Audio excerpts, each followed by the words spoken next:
যে যেই কাজ করে না সেই কাজের জন্য যদি কাউকে দোষী বানিয়ে শাস্তি দেওয়া হয়, কিয়ামতের দিন ওই লোকটা আল্লাহর মামলার আসামি হয়ে যাবে। এই জন্য 15.5 বছর আমরা জানি, যারা সরকারি দলের বাইরে ছিলাম, সে যে দলে থাকি কম বেশি আমরা জুলমের শিকার হয়েছিলাম।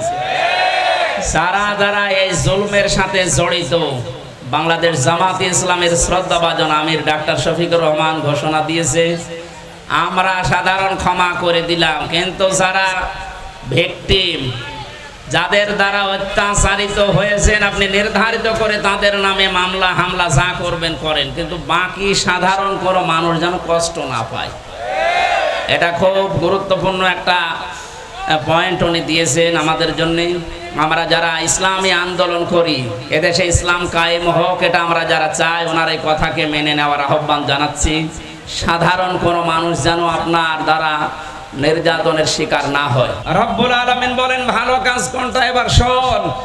ফালিল ওয়ালিদাইনি ওয়াল আকরাবিন, এই পৃথিবীতে যত ভালো কাজ আছে, 1 নাম্বার ভালো কাজ হচ্ছে মা বাবার জন্য খরচ করা। সুবহানাল্লাহ বলতে পারেন নাই?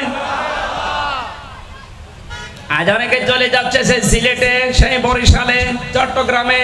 না, আপনার জন্য আপনার জীবনের প্রথম টাকা খরচ করার দায়িত্ব আপনার মায়ের জন্য, বাবার জন্য। এদের চাইতে বড় পীর দুনিয়ায় আর নেই, কথা বলেন ঠিক কিনা? 2 নম্বরে ওয়াল আকরাবিন, নিকট আত্মীয় যারা, তাদের জন্য খরচ করেন। কোরআন আমাদেরকে যেটা জানিয়েছে তার বাইরে যদি আমরা ইসলাম মানতে যাই, ওটা ইসলাম হবে না বেদাত হবে? আল্লাহ আমাদেরকে বাঁচান, বলেন আমিন।